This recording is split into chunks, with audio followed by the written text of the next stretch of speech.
அகிலமெங்கும் உள்ள தமிழ் நேயர்கள் அனைவருக்கும் பரம்பரை ஜோதிடர் உங்கள் மனோ பாலாஜியின் அன்பான வணக்கம். கன்னி ராசியில் பிறந்த அன்பர்கள் அனைவருக்கும் இந்த ஜூலை மாதம், இந்த மாதத்தில் நவ கிரகங்களின் பெயர்ச்சிகளால் உங்களுடைய வாழ்க்கையில் ஒரு எப்பேற்பட்ட ஒரு மாறுதல் அப்படின்னா, நம்மளுடைய கடந்த காலம் சில கஷ்டங்களும் சில முயற்சிகளும் சில எதிர்பார்க்கக்கூடிய ஒரு நல்ல விஷயங்களும் நம்ம அதுக்குண்டான முயற்சிகள் எடுத்திருப்போம். சில நேரங்களில் பார்த்தோம்னா அது சாதகமாக அமையும், சில நேரங்களில் அது பாதகமாகவே முடிஞ்சிட்ருக்கும். ஆனாலும் இந்த மாதத்தில் ஒவ்வொரு மாதமும் ஒரு மாற்றங்கள்ங்கிறது ஒரு நல்ல முன்னேற்றம் இருக்கணுங்க. சரிங்களா? அந்த முன்னேற்றம்ங்கிறது இப்போ கடந்த மாதம் இப்படி ஆகிப்போச்சு, ஆனால் இந்த மாதமாவது நமக்கு சாதகமாக இருக்குமா? சில வாய்ப்புகள் நமக்கு கைகூடி வருமா?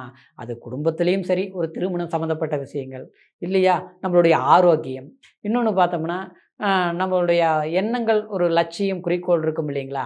நம்ம இந்த மாதிரி இருக்கணும், இந்த மாதிரி ஒரு வாழ்க்கை வாழணும் அப்படின்னு அதுக்கு உண்டான ஒரு விதை அப்படின்னா முயற்சி எடுப்போம் இல்லைங்களா? அது எல்லாமே இந்த மாதத்தில் நமக்கு சக்ஸஸ் பண்ண முடியுமா அப்படிங்கிறத பற்றி தாங்க இந்த பதிவில் இப்போ நம்ம பார்க்க போகிறோமுங்க. அப்போது முதலாக பார்க்குறவங்களா இருந்தீங்கன்னா சப்ஸ்கிரைப் பண்ணி பெல் பட்டன் அழுத்தி ஆல் ஆப்ஷன் கொடுங்க. கன்னி ராசி புதன் பகவானுடைய அருளை பெற்ற ராசி கன்னிராசி. இந்த கன்னிராசிக்காரர் மட்டும் பார்த்தோம்னா காரியத்தில் கச்சிதமாக இருப்பாங்க, ரொம்ப ரொம்ப ஒழுக்கமாக இருப்பாங்க, நேர்மையாக இருப்பாங்க. எவ்வளோ கஷ்டம் வந்தாலும் சரி, நான் இப்படி தாங்க வாழுவேன் அப்படிங்கிறது மட்டும் மாறவே மாட்டீங்க. அது ஆண் ராசிக்காரராக இருந்தாலும் சரி, பெண் ராசிக்காரராக இருந்தாலும் சரி, கண்டிப்பாக இப்படி தான் இருப்பீங்க. அது மட்டும் கிடையாது, புத்திசாலிங்க, ரொம்ப ரொம்ப அறிவாளிகளாக இருப்பாங்க. ஆனால் அதே நேரத்தில் ஒருத்தர் மேலே அன்பு வச்சுட்டோம்னா அவங்க என்ன சொன்னாங்கன்னு கேட்டு அங்கேயே ஏமாந்துருவாங்க. சரிங்களா? நம்பவே மாட்டாங்க, ஆனால் நம்பிட்டா உயிருக்கு உயிராக நம்பிடுவீங்க. அதில் தான் உங்களுக்கு சில பிரச்சனைகளே வர்றது. சிலருக்கெல்லாம் பார்த்தோம்னா வாழ்க்கையிலேயே கூட சில பாதங்கள் அதே மாதிரி தான் வந்திருக்கு. ஆசைப்பட்ட வாழ்க்கை பண்ணின ஒரே போராட்டமாக போயிட்டுருக்கு.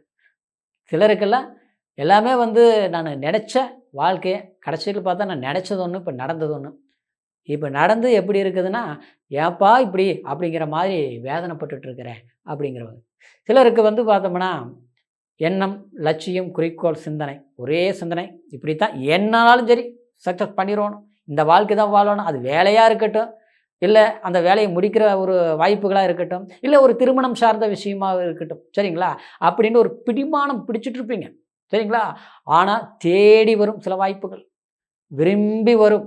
ஆனால் வந்த வாய்ப்பு பார்த்தோம்னா கடைசியில் என்ன ஆச்சுன்னா, அது தானாக நம்ம விரும்பும்போது திரும்பியே நம்ம பார்க்க மாட்டோம். ஏன்னா கன்னிராசிக்காரர் ஒழுக்கத்துக்கு கட்டுப்பட்டவங்க இல்லையா, பாசத்துக்கு உறுதுணையாக நிற்கக்கூடியவங்களை இல்லையா, கௌரவத்துக்காக நம்ம வாழ்கிறவங்க இல்லையா. அப்போ என்ன பண்ணுவோம், இப்படி தான் இருக்கணுங்கிறது சிலர் ஆகும். அவனை ஒரு கட்டத்தில் நாம் திரும்பி பார்க்கும்போது பார்த்தோம்னா அதை விட்டு நம்ம வேலை கடைசியில் மன உளைச்சலுக்கு ஆளாயிரும். இருந்த நிம்மதியும் போச்சா, என்ன தெரியலையே, எப்படி ஆகிப்போச்சு அப்படி. இதுக்கு காரணம் சொல்ல போனோம்னா 2-3 விஷயங்கள் இப்போ சமீப காலத்தில் உங்களுக்கு சொல்லலாம். ஒன்று பார்த்தோம்னா சனி 7ஆம் பாவகத்தில் இருந்து நேரடி பார்வை நம்மளை பார்த்து சிக்கி சின்னாபனம் ஆக்கிருச்சு. அதுக்கு முன்னால் பார்த்தோம்னா அதாவது அந்த அந்த இடத்துல பார்த்தோம்னா ராகு இருந்தது, சரிங்களா? ஜென்மத்தில் கேது இருந்தது. அப்போது ஒரு 1.5 இது 1 ஒரு 2 வருஷமாக நீங்கள் கணக்கு போட்டு பாருங்கள், சரிங்களா? ஒரு பெரிய அனுபவத்தை சந்திச்சிருப்பீங்க. வேலையிலையும் சில சிரமங்களை சந்திச்சிருப்பீங்க, வாழ்க்கை சம்மந்தப்பட்ட ரீதியிலையும் சில நெருக்கடிகளை சந்திச்சிருப்பீங்க. ஆக மொத்தத்தில் நாம் நினைக்கிறது ஒன்றுனா நடக்கிறது ஒன்றா இருக்குது, ஆச்சுங்களா?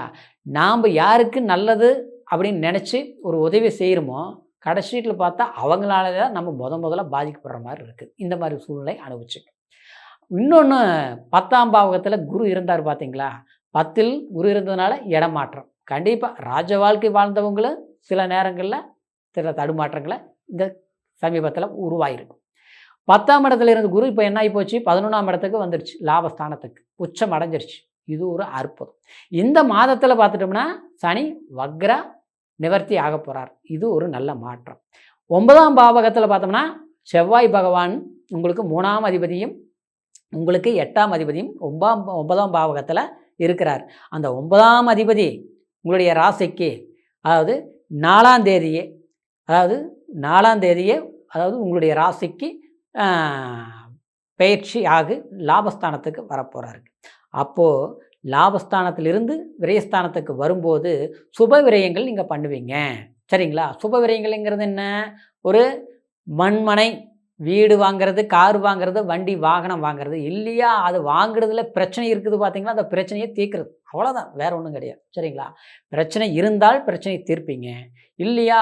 பிரச்சனைகளுக்குரிய சில விஷயங்களை சரிப்படுத்தக்கூடிய ஒரு வாய்ப்புகள் உண்டாகும். சரிங்களா?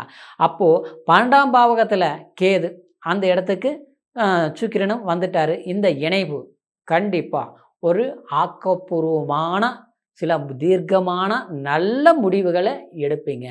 அப்போது நாம் எதிர்பார்க்கக்கூடிய ஒரு பணவரவு வந்து சேரும். சில சிக்கல்கள் தீர்க்குங்க. சிலருக்கெல்லாம் வாழ்க்கையில் பிரச்சனை. வாழ்க்கைங்கிறது என்னங்க? திருமண வாழ்க்கையில் ஆச்சுங்களா? ஒன்றுமே பிரச்சனை இல்லை. ஒவ்வொரு வீட்டிலலாம் பெரிய பெரிய ராமாயணமெல்லாம் நடக்குது. அவங்கெல்லாம் சந்தோஷமாக சிரிச்சுட்டு அப்படியே அற்புதமாக வாழ்ந்துட்டுருக்குறாங்க. நம்ம வீட்டில் ஒன்றும் பிரச்சனையே கிடையாது. சிறு பிரச்சனை பூகம்பம் மாதிரி வெடிச்சு போச்சுங்க. சம்மந்தமே இல்லாமல் இன்றைக்கி பார்த்தோம்னா நாம் குற்றவாளி ஆக்கிட்டோம். தப்பு பண்ணியிருந்தால் பரவாயில்லையே, எந்த தப்பும் பண்ணல, எந்த ஒரு பெரிய ஒரு துரோகத்தையும் நம்ம செய்யலை, செய்யாத தப்பை செஞ்சுன்னு வந்துருச்சு. இன்றைக்கி பார்த்தோம்னா நம்மளை கண்டா விலகி நிற்கிறாங்க. சொல்லி புரிய வைக்கிறதுக்கு ஒரு சந்தர்ப்பம் இருந்தால் தானே ஏதாவது ஒன்று பேசி சரிப்படுத்த முடியும். அந்த வாய்ப்பை கொடுக்கலன்னா நம்ம என்ன பண்ண முடியும்? அப்படிங்கிற மாதிரி சிக்கல்களை சந்திச்சுட்டு வந்தீங்க பார்த்தீங்களா? அதை எல்லாமே சரியாயிரும், கவலைப்படாதீங்க. ஏன்னா 11ஆம் இடத்துல குரு நல்லா உச்ச பலத்தோடு உட்காந்துட்டார். சரிங்களா? அந்த இடத்துல பார்த்துட்டோம்னா அதாவது சூரியன் உங்களுக்கு 12ஆம் அதிபதி ஆச்சுங்களா? அந்த சூரியன் குருவோட இணைஞ்சிட்டார். அப்போது இந்த குரு சூரியன் இது ஒரு சிவராஜ யோகம். சரிங்களா? அதாவது குருவும் அதாவது சூரியனும் இணையும் போது இது ஒரு நல்ல ராஜ யோகத்தை ஏற்படுத்தக்கூடிய ஒரு வாய்ப்பில் அமையும். அப்போது சிலருக்கெல்லாம் தூர பிரயாணம், ஒரு வெளிநாடு பயணம் போகணும், இல்லையா அந்நிய தேசத்தில் போய் நான் ஒரு கொஞ்சம் இடம் மாறி ஒரு இடம் வாங்கணும், ஒரு வீடு கட்டணும், இப்படின்லாம் ஒரு எண்ணத்தை வச்சுக்கிட்டு முயற்சி பண்ணி பார்த்தோம்னா எல்லாரும் பார்க்குறவங்களுக்கெல்லாம் நடக்குது, நமக்கு நடக்க மாட்டேங்குதுங்கிற சூழ்நிலையெல்லாம் மாறக்கூடிய நேரம். சரிங்களா? நாம் அடுத்தவங்களுக்கு ஒரு ஐடியா சொன்னால் ஓகே ஆகுது, ஆனால் நமக்கு ஒரு முயற்சி எடுத்தால் நடக்கலை அப்படிங்கிறதெல்லாம் விட்டுருங்க. அதெல்லாம் கடந்த காலம், முடிஞ்சு போச்சு. இப்போ நீங்கள் முடிச்சிருவீங்க, சக்ஸஸ் பண்ணிடுவீங்க. சரிங்களா? இதை விட ஒரு பெரிய ஒரு வாய்ப்பு உங்கள் ஜென்மாதிபதி புதன் பகவான் 12ஆம் இடத்துல இருக்க போகிறாருங்க. அது 7ஆம் தேதி லாபஸ்தானத்தில் இருந்து கண்டிப்பாக 7ஆம் தேதியில் ஸ்டார்டிங்கில், இந்த ஜூலை மாதத்தில் ஸ்டார்டிங்கில் சில விஷயங்கள் உங்களுக்கு தேடி வரும், சில வாய்ப்புகள் ஆச்சுங்களா? எது முடிஞ்சு போச்சு, எல்லாமே கடந்து போயிடுச்சு, இல்லாமல் போயிடுச்சுன்னு நினச்சி இருந்தது இல்லாமல் நம்ம இழந்ததை சொல்கிறேன். அது பணமாக இருக்கட்டும், புகழாக இருக்கட்டும், பதவியாக இருக்கட்டும், இல்லை கலைத்துறையில் இருந்து சாதிச்சுட்டு இருக்கவங்களுக்கு, சாதனைகள் செய்யக்கூடியவங்களுக்கு அந்த வாய்ப்புகளே இல்லாமல் தடுமாறிட்டு இருக்கிறவங்களா இருந்தாலும் சரி, சரிங்களா? சக்ஸஸ் பண்ணிடுங்க. 7ஆம் தேதிக்குள்ளே சில வாய்ப்புகள் ஸ்டார்டிங் உருவாகும். அதுக்கப்புறம் வக்ரத்தில் போகும் ஒரு ஃபோர்ஸ் உருவாகும், ஒரு பாசிட்டிவ் எனர்ஜி. சரிங்களா? ஆனால் அந்த நேரத்தில் கொஞ்சம் கவனமாக இருந்தீங்கன்னா இந்த மாதத்தில் 23ஆம் தேதிக்குள்ளே சில விஷயங்கள் எல்லாமே உங்களுக்கு ஜெயம் உண்டு, பயம் இல்லை. கண்டிப்பாக அந்த நேரத்தில் மட்டும் பெருமாள் கோயிலுக்கு மட்டும் போயிட்டு வாங்க. சனிக்கிழமை நாள் பெருமாளை போய், அதாவது பிரம்ம முகூர்த்தத்தில் நேரமாக சூரிய உதயத்துக்கு முன்னால் போய் ஒரு பிரார்த்தனை பண்ணிவிட்டு வாங்க. நல்ல தீர்க்கமாக வணங்கி வழிபாடு பண்ணிவிட்டு வாங்க. நல்ல மாற்றம் இருக்கும். மறக்காமல் சனீஸ்வரரை நீங்கள் வணங்கிட்டே வாங்க, தப்பே கிடையாது. சரிங்களா? சனி பகவானை எந்த அளவுக்கு நீங்கள் பிரார்த்தனை பண்ணுறீங்களோ அவ்வளவு சில விஷயங்கள் உங்களுக்கு சாதகம். அப்படி ஆரோக்கிய தொந்தரவுகள் விலகும். ஆஞ்சநேயரை வணங்குங்க. சரிங்களா? ஆஞ்சநேயர் கோயிலுக்கு போனீங்கன்னா நெய் தீபம் ஏற்றுங்க. எப்போ டைம் கிடைக்கிற போது பண்ணுங்கள். எதுவுமே 4 நட்சத்திரமெல்லாம் பார்க்க வேண்டாம். சரிங்களா? ஏன்னா ஒரு நம்மளுடைய சூழ்நிலைக்கு தகுந்த மாதிரி இந்த பிரார்த்தனைகள் பண்ணுங்கள், ஆஞ்சநேயருக்கு பண்ணுங்கள். கண்டிப்பாக ஒரு மாற்றத்தை கொடுக்கும். கூட்டு தொழில் வேண்டாம், கூட்டாளி தொழிலே வேண்டாம் உங்களுக்கு. சரிங்களா? பட்டதெல்லாம் போதுமிட்டு விலைக்கு வச்சுட்டு சொந்தமாக எது வேணாலும் பண்ணுங்கள். ஆன்லைன் சம்மந்தப்பட்ட வர்த்தக இதில் பிஸ்னஸ் பண்ணணும்னு நினைக்கிறவங்களுக்கு, சரிங்களா, அதே மாதிரி ஒரு ஒரு இன்வெஸ்ட்மெண்ட் பண்ணி செய்யலாங்கிறவங்களுக்கு ஒரு சாதகமான காலம்தான். சரிங்களா? திடீர் ஒரு மாற்றத்தை கொடுக்கக்கூடிய ஒரு வாய்ப்புகள் உண்டாகும். 6ஆம் இடத்துல ராகு இருக்கிறதுனால நிச்சயமாக, அதாவது டிரான்ஸ்போர்ட் சம்மந்தப்பட்டது, அதாவது ஒரு வெளிநாடு தொடர்பு பொருட்களை ஆன்லைனில் விற்கிறது, அப்புறம் வெளிநாடு சம்மந்தமான சில பிஸ்னஸ் பண்ணுறது, கமிஷன் ஒர்க்கு பண்ணுறது, ரியல் எஸ்டேட் பண்ணுறது, இவங்களுக்கெல்லாமே ஒரு சாதகமான வாய்ப்புகளை உருவாக்கி கொடுக்கக்கூடிய ஒரு கிரக பயிற்சிகளாக அமைந்திருக்கிறதுனால அதுக்குண்டான முயற்சிகள் உங்களுக்கு சக்ஸஸ் பண்ணி கொடுக்கும். சரிங்களா? அடுத்தது வண்டி வாகனம் போக்குவரத்தில் கொஞ்சம் கவனமாக இருக்கணும். ஸ்பீடு வேண்டாம். சரிங்களா? பொறுமை அவசியம். அப்புறம் திடீர்னு கோபத்தை வெளிப்படுத்துறது வேண்டாம். அது குடும்பமாக இருக்கட்டும், கூட பிறந்தவங்களா இருக்கட்டும், பொறுமையாக இருக்கணும். அடுத்தது நம்மளுக்கு இந்த கோர்ட்டு வழக்கு இடத்தினால சில பிரச்சனைகள் எல்லாமே ஓடிட்டுருக்கும்.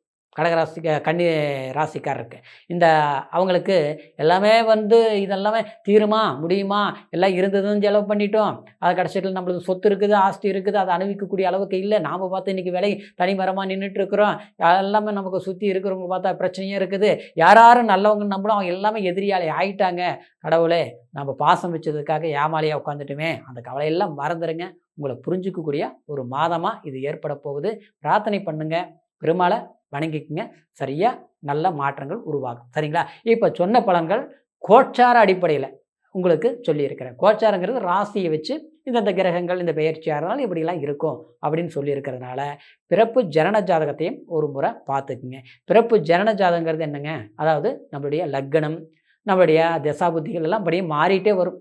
சரிங்களா? அதாவது 7.5 சனி, குரு நல்ல இடத்துல இருக்குது, அப்புறம் பார்த்தோம்னா செவ்வாய் பாதகாதிபதி ஸ்தானத்தில் உட்காந்துருக்குது, இதெல்லாம் விட்டுருங்க. சரிங்களா? இந்த பிறப்பு ஜனன ஜாதகம் பலமாக இருந்ததுன்னா, நல்ல யோகமான திசைகள் வந்ததுன்னா, இல்லை வரக்கூடிய நேரம் வந்துருச்சுன்னா டாப்பில் உங்களை தூக்கிட்டு போய் விட்டுரும். சரிங்களா? அதாவது கெட்டவன் கெட்டிடில் கிட்டிடு ராஜயோகங்கிற மாதிரி விபரீத ராஜயோகங்கள்லாம் இருக்குது, எத்தனையோ அதிர்ஷ்ட யோகங்கள் இருக்குது. சரிங்களா? சிலருக்கு ஒரு திருமணம் 2 திருமணம் பண்ணி கூட வாழ்க்கை நிரந்தரமாகாமல் இருக்குது. அதெல்லாம் ஜாதகத்தில் தான் பார்த்து தெரிஞ்சுக்க முடியும் அப்படிங்கிற காரணத்தினால. சரிங்களா? உங்களுடைய பிறப்பு ஜனன ஜாதகத்தையும் ஒரு முறை பாருங்கள். இது வரைக்கும் பார்க்காமல் இருந்து நம்மக்கிட்ட பார்க்கணும்னு நீங்கள் மனசில் பட்டதுன்னா அந்த கீழே இருக்கிற நம்பருக்கு ஃபோன் பண்ணிங்க.